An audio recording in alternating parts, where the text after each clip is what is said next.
Do you think that your political beliefs are truly your own, or are they the product of your upbringing and environment? Today we're going to explore where our political beliefs come from and how deeply political socialization influences us all. Remember from our earlier video that political culture refers to the broadly shared characteristics and deep-seated values and beliefs held by a people about their polity. But where do these shared norms, values, and beliefs come from? The concept of political socialization answers that question. Political socialization refers to the process whereby that culture is transmitted and encultured from generation to generation.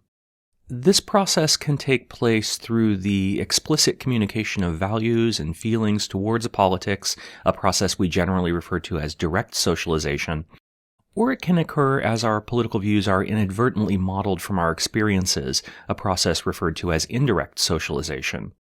And it's important to note that the process of political socialization is continuous, developing through our entire lives, even as the processes and agents of socialization may change over time. The process of political socialization can also be unifying, providing a mechanism through which society grows closer together. For example, wars have often served as a point around which societies collectively rally together in shared sacrifice. Or they can be divisive, leading to the creation of subcultures within a single society, fueling greater political divisions, and sometimes even leading to civil unrest or war. Let's consider how the process of political socialization takes place. Who, in other words, are the agents of political socialization? For most people, the single most important agent of political socialization is the family. While we often think of ourselves as independent, most people in the United States share broad political orientations that are similar to those of their parents. Indeed, family is often considered the most important agent of political socialization, as it's where most individuals first develop their core political beliefs and values. This can occur through direct discussion of political issues, as well as through exposure to the political views of family members. Additionally, the family may influence political beliefs and values indirectly through cultural traditions, religious beliefs, and socioeconomic status. As a result, it's not surprising that about 70% of voters identify with the same political party as their parents, highlighting the important role family plays in the process of political socialization. Education is also an important agent of socialization.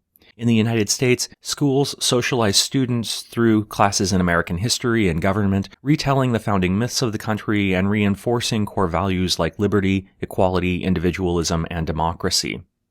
The importance of education as a socializing force is illustrated by the fact that higher levels of education correlate directly with greater levels of political participation.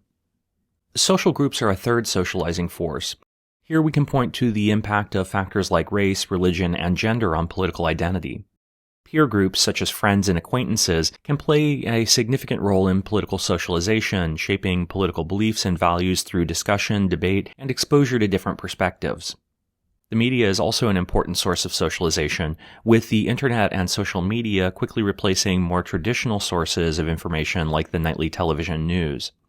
The media can shape political beliefs and values by selecting which stories to cover and how to frame them, as well as by presenting particular political viewpoints as more legitimate than others. Religion is also an important agent of political socialization. Religious institutions like churches, synagogues, and mosques can play an important role in political socialization, influencing political beliefs and values through the teachings of religious leaders, as well as through the beliefs and values that are reinforced through participation in the community itself. And finally, major events can have a dramatic impact on political views.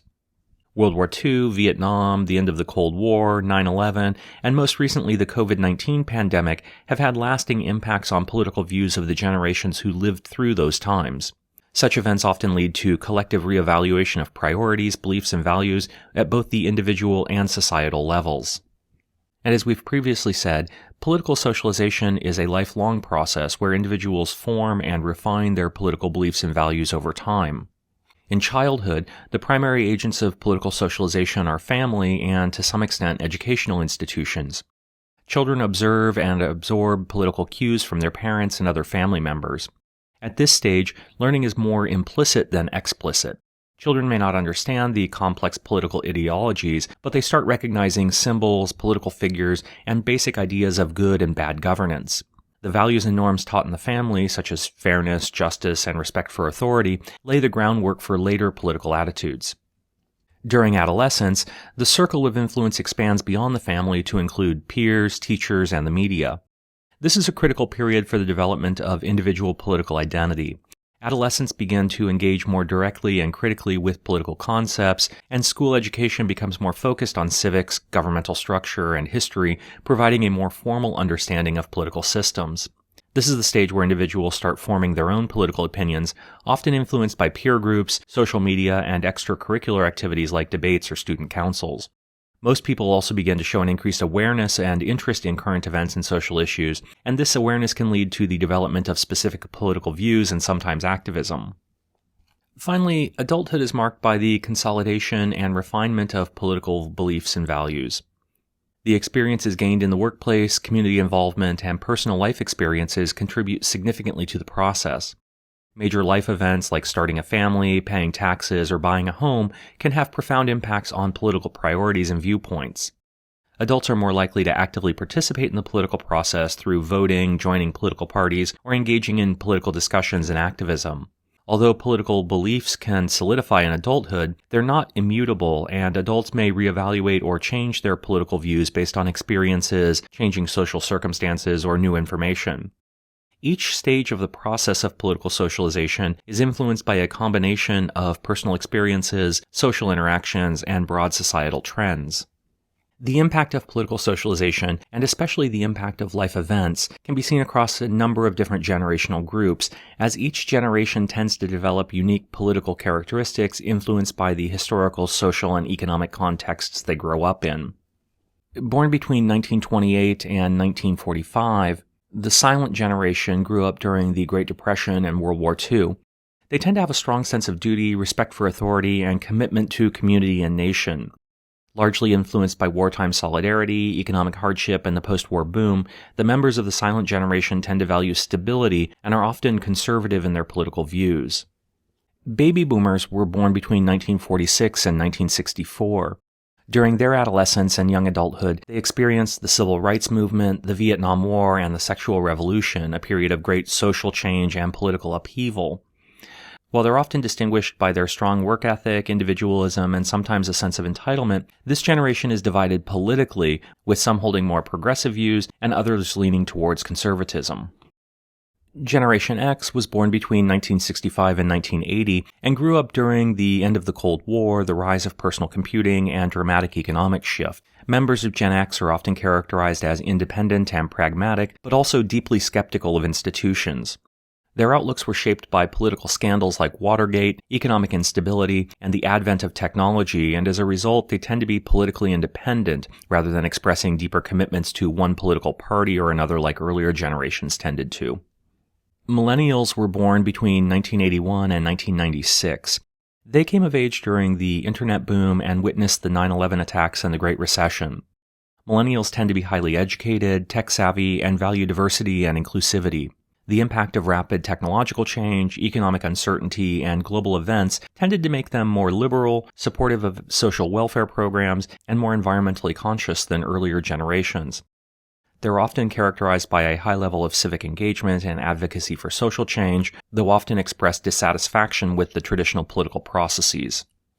Born between 1997 and 2012, Generation Z grew up in a world of global connectivity, social media, and significant political and environmental challenges. They are digital natives, socially conscious, and comfortable with diversity. Their political viewpoints tend to be influenced by issues like climate change, gun violence, and social justice movements. As a result, Gen Z tends to be more progressive than millennials, valuing activism, and are often skeptical of traditional political institutions. And finally, the youngest group is Generation Alpha, born after 2013.